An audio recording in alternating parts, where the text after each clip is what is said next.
Assalamu alaikum warahmatullahi wabarakatuh. Ashamaa harka fuuni hordoftoota fi kabajamtoota sanyii mootii jirra jirtu nagaa keessan alhamdulillah galata rabbii nagaa kootiin isin jaa hordoftoota fi kabajamtoota kiyya hara jechuudha. maal nu qabattee dhuftee jechuun keessan hin oolu wanti nara jechuudha isin qabadhee dhufee gara keessanitti jechuudha. Wantuma gizee ammaa kana jechuudha online kanarra deemaa jiru jechuudha. Wantuma online kanarra gizee ammaa kan buburraaqaa jiru isin qabadhee dhufee jechuudha. Hordoftoota fi kabajamtoota kiyya jaarsi boonii dhugaadhaan of ajjeesuuf immoo tirankii nurratti hojjetaa jiran. Inni tokko kanaa jechuudha. Lammaffaan dammoo jechuudha. Suudinaa fi reediin jechuudha.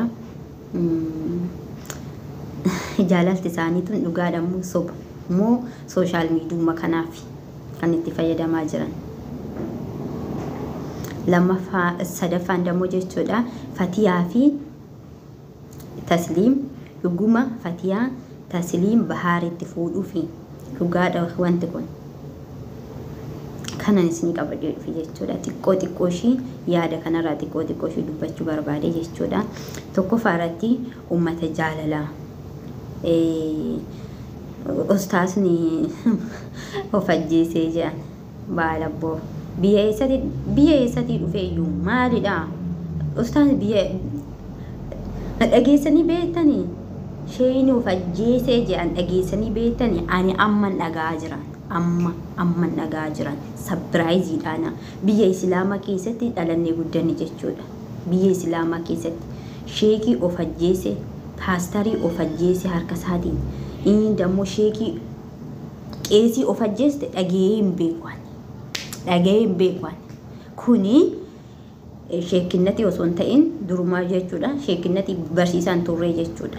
Maaliif waa'ee amantiituun baranne jechuudha. Namni waa'ee amantii baratee nama of ajjeesu jechuudha. Of hin ajjeesiin jechuun qaba malee waa hunda baratee amantii hoo jedhan kan amantiin qalbii miti bara. Amantii jechuun baqa jechuudha. Siigalee waan tokko akkanatti of afooti namni waa'ee amantii barate waan tokko akkanatti akka waan isa bira jiruutti waan tokko akkanatti jechuudha. Wanta dhufu jechuudha. Waan halaalaa waan haraama jechuudha. Wanta rabbiin hin jaalan wanta rabbiin jaalatu jechuudha. Akkanatti akka ijaan nuti nama tokko yookiin waan tokko ijaan laaltu kanatti akkanatti qixa waan laalaniiti jechuudha. Maaliif namni baratee fi namni barannee jiru tokko miti. Namni baratee fi namni baranne tokko miti jechuudha. Waa hunda beekaa jechuudha. Siigalee makaraa hedduu jechuudha dabarsuu dandeenya.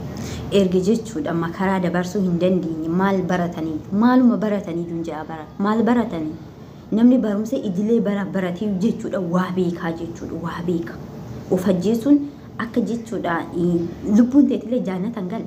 Lubbuun teetilee jaannatan galte osoo waan feete iyyuu goote jechuudha. Ofii keetiin of keessaa baaste ofiin of ajjeeste waan ta'eef jechuudha. Inna kanaafuyyuu yaa uummata qashtii ani beeku ani wallahi hin beeku ani sanu jecha namaa maal nama gooti jechi namaa takkasiin gootu bar jechi namaa inda'umsi jabeessitiyyuu jechi namaa kaf si gooti jechuudha la darajaa kee kana ol qabdi jechuudha. Jechi namaa darajaa kee kana ol kaasti malee nama akka ati of ajjeestu sin godhu jechuudha. Maal nama godha namni maal nama godha kawaasi gochuu danda'u rabbii kee tokkicha kaaliqa. Namni matakkaayuu si gochuu danda'a. Odeessite yoo dadhabde hin dhiisti jechuudha. Oduu akkasiin isin jira uummata qashtii. Lammaffaa irratti dammoo jechuudha Suudinaa. Ummoo eenyudha takkammoo ummoo firaawol ka jira. Ajaa'iba jaaroonni sun baay'ee nama garramanii jechuudha. Baay'ee tokko reediidha jaartii lammataa fuudhu jechuudha shariyaa eeyyamee fi jaartii lamaa miti haga afuriitti fuudhu jechuudha shariyaa eeyyamee fi garuu jechuudha wal qixxeessuu qabaa jechuudha. Wal qixxeessuu qaba. Inni jechuudha tukuratiin isaa eenyu Suudinaa bira jira jechuudha. Tukuratiin isaa ilaalchi isaa hundi bakka Suudinaa biratti deebi'ee jira jechuudha. Suudinaan dammoo lafeen ishii bilxiidha jechuudha. Bilxi beektanii nama jechuun nama akkasiiti. Baay'een dinqisiifadhaan. Nama bilxi baay'een jaaladha jechuudha. Baay'een dinqisiifadha jechuudha. Suudinaa bilxiidha jechuudha. Jaarsa ofii qabattee of biratti jechuudha. Tuun immoo gawwaadha jechuudha. Miskiina beektanii gawwaa. Bakka namni ishii jaalata namni baay'een ishii jaalata jechuudha namni baay'een garuu bakka akkuma nama ishii jaalatu kanaa itti qabattu hin beektu jechuudha ishiin haati Ummuu Firaa'ol akkasin isin ija uummata qeshtii reediin jechuudha jaroota lachuu wal qixxeessuu qaba akka amantiitti illee jechuudha amantii wal qixxeessa jetti waan ta'eef ija tokkoon wal qixxeessuu qaba jechuudha wanta tanaa godhe saniif illee gochuu qaba jechuudha takkitti irratti bicha tokko irratti gochuun boru irraa gaafatamaa jechuudha haraama boru irraa gaafatamta jiruun addunyaa tanaa jechuudha boru gattee biraa deemuu dandeessa nama jaalatan boru gatanii biraa deemuu danda'a kan toodha waan ta'eef wanti samaayidhaa gadiitun hundi hiitu jechuudha kantu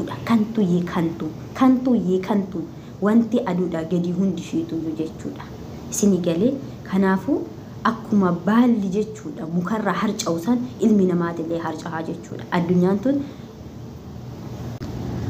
addunyaan tun nuuf jechuudha iddoo fatanaati iddoo itti qormaatamnudha iddoo idimee likkii itti jiraannu miti jechuudha hin daraba wanta hunduyyuu darbuudhaaf jiranii jechuudha kanaafu jaalala nama wal qixxeessuun dirqama jechuudha dirqama jaartii lama masaanuu wal qixxeessuun dirqama jechuudha hordoftoota kiyya na waamaniitiin jechuudha kuti maal goonare akkasii jechuudha hordoftootaaf kabajamtoota kiyya kanaafu jechuudha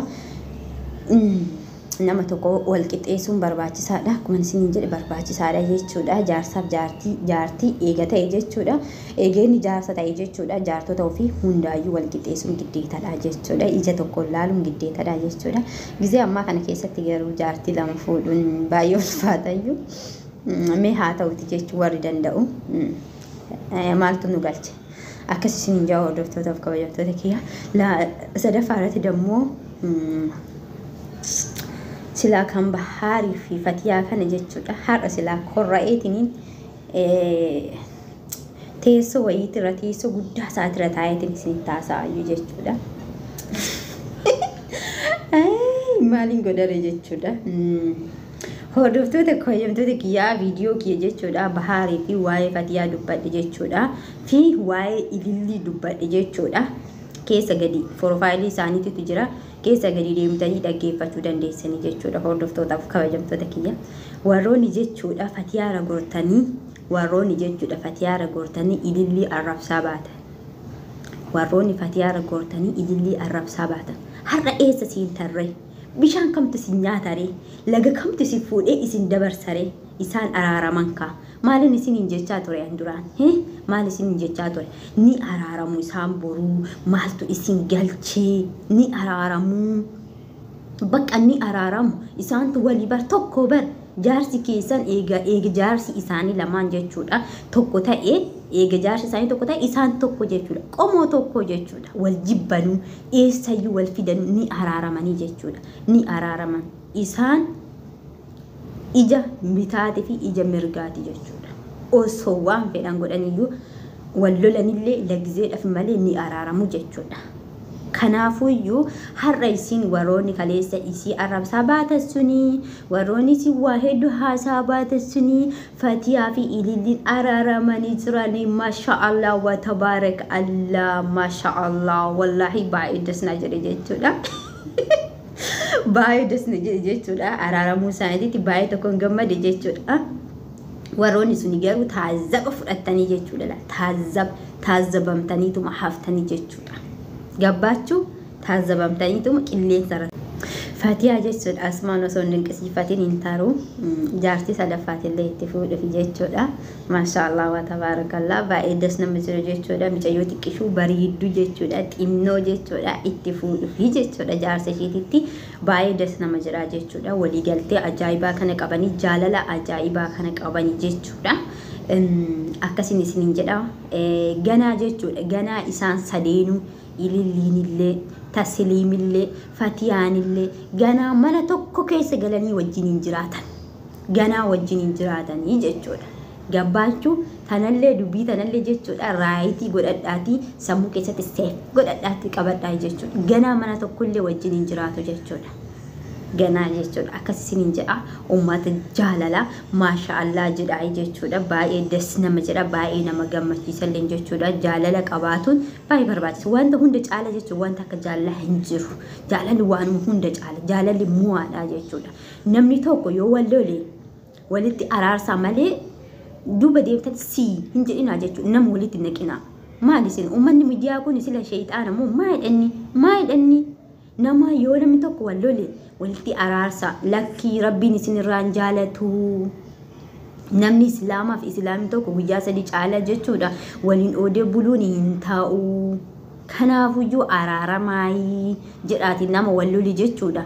Komantii bareeda yoo isiniin araaramin nullee isiniin daawwannu jedhaati jechuudha. Barreeffama akkasii barreeffama bareeda jechuudha. Gara naallee garasiillee barreessaa fi malee jala deemtanii jechuudha. Waan hin taane akka isaan inumaayyuu addaa fagaatan. Shayxaana keessan as teechanii hafuura shayxaana achi isaanitti firfirsinaa. Nama wal loli namni yoo wal loli ni araarama. Namni hin dogongora. Sitatii hojjeta. Kan sitatiin hojjenne kan hin dogongore rabbii tokkicha Kaaliq isa qofa. Namni kun ni dogongora jechuudha. Namni hin dogongore addunyaa kanarra hin jiru. Namni hin tasaasofne addunyaa kanarra hin jiru. Dhiifamni dammoo giddeetadha jechuudha.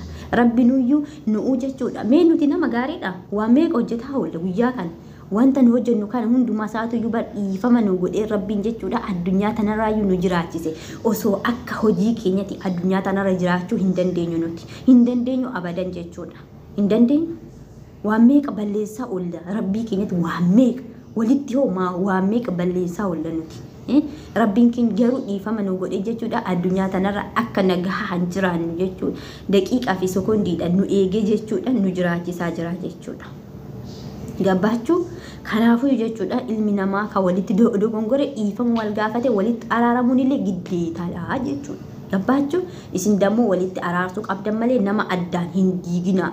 Jidduu deemtanii hin kijibina kalaas.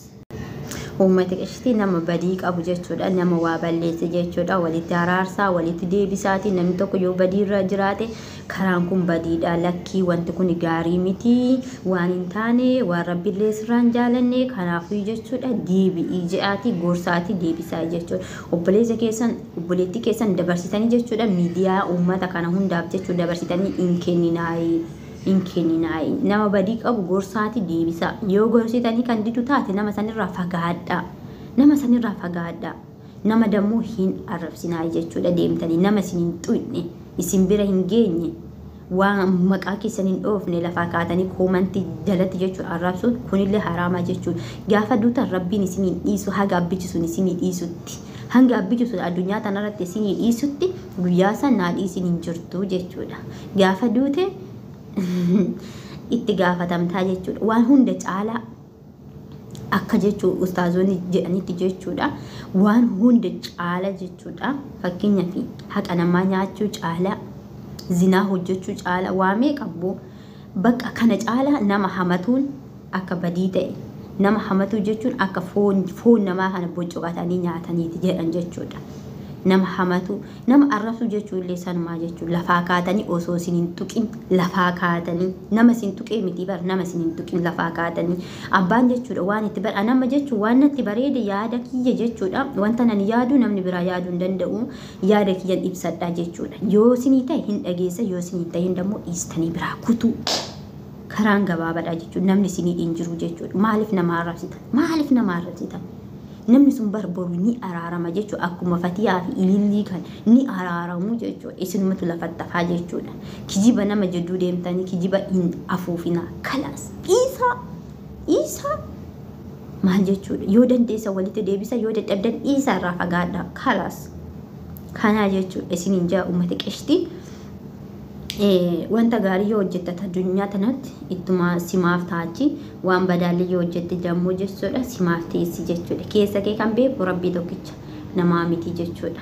kanaafuyyuu nuti jechuudha nuti warra addunyaa tanarra jirtu obboleeyyanii jechuudha obboleeyyanii nuti wixineen ta'e jechuudha hawaa fi adaamirraa dhufne jechuudha hawaa fi adaamirraa dhufne as geenye jechuudha haadhaaf abbaan keenya isaanii jechuudha nuti obboleeyyanii nuti addunyaa tanarratti nuti jechuudha obboleewwanii jechuudha guyyaa duunillee bar warri jannata seenu bar walumaani kan ibiddaatillee walumaani bar kan ibiddaatillee walumaan kan jaannataatillee walumaan jechuudha wal biraa nafnu akkuma masitti wal jini wanno jennu kana achittillee makaraallee taana walumaan qammasna kanaafiyyuu waan badaan godhinaayi wal jaaladhaayin isiniin jedha